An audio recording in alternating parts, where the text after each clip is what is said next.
Assalamualaikum warahmatullahi wabarakatuh.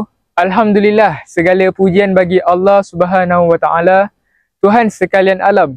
Dan marilah kita selawat bersama-sama atas junjungan besar Nabi Muhammad, ahli keluarga dan para sahabat baginda. Oleh itu, dalam video penghayatan Al-Quran ini, saya akan mengumpaskan surah Al-Mutaffifin ayat 1 hingga 3 yang mengajarkan kita bahayanya curang dalam perniagaan dan kepentingan jujur dalam setiap urusan. Bismillahirrahmanirrahim.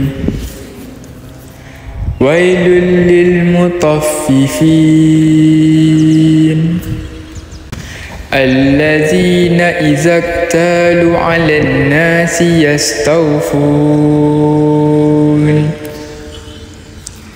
wa iza kaluhum aw wazanuhum yuhsirun.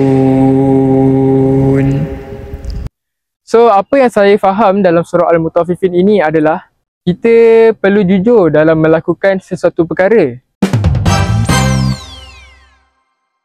Contoh baru-baru ini terkena kepada diri saya sendiri apabila saya nak beli makan di kedai makan. So, dalam situasi tersebut adalah urusan jual beli antara pelanggan dan penjual. Saya berminat untuk ceritakan satu pengalaman saya apabila saya ditipu oleh kedai makan sendiri.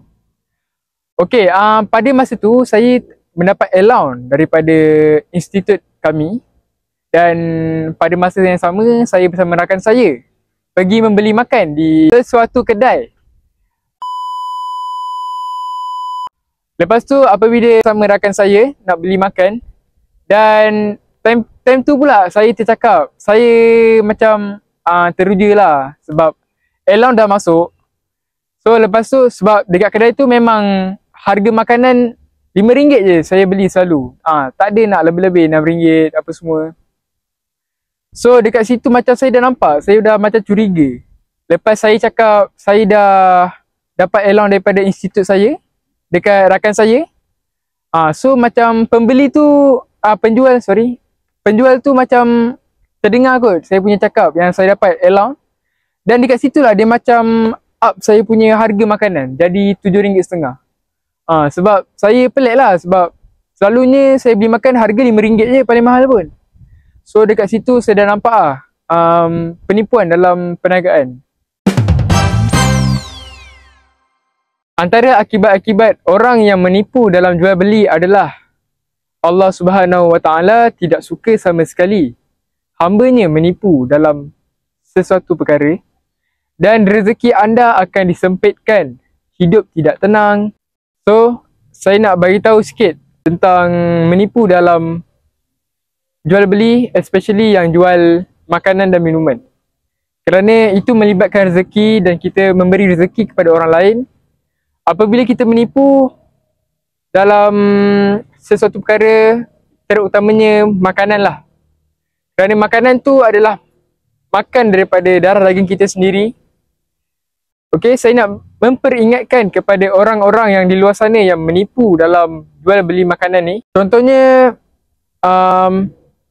baru-baru ni saya ada mendapat satu isu yang katanya makanan itu harga yang dijual adalah RM10, tapi bila dapat makanan tu dapat seciput je. So dalam gambar itu makanan nampak banyak. And bila kita tengok real life, makanan tu sikit je sebenarnya. Pada umat Islam, saya rasa macam terkesan lah kepada umat kita sendiri yang buat sebegitu. Kerana dalam rezeki ni kita tak boleh nak menipu ataupun nak mengambil untung. Memang korang ambil untung banyak, tapi rezeki korang tak diberkati sama sekali oleh Allah Subhanahu wa taala. So, pengajaran dalam surah Al-Mutaffifin ini mengajarkan kita bahawa sesungguhnya kita dilahirkan dalam Islam. So, perlulah kita tanam dalam diri kita sifat kejujuran. Tidak kira apa situasi pun, kita haruslah jujur dalam sesuatu tindakan supaya diberkati Allah Subhanahu wa taala dan dimasukkan dalam syurga pada akhirat kelak nanti. So dekat situ saya nak menasihati anda yang tengok video ini, terutamanya orang yang menjual beli, janganlah kita menipu dalam jual beli, kerana kalau menipu dalam jual beli pun dalam dunia je korang rasa untung, end up korang akan rasa korang punya kemiskinan apabila korang menipu orang ingin membeli barang korang. Dengan ini habisnya kita membincangkan tentang surah Al-Mutaffifin ini. So dengan ini saya mengucapkan ribuan terima kasih yang mana yang sudi mendengarkan penjelasan saya dan menonton video saya ini.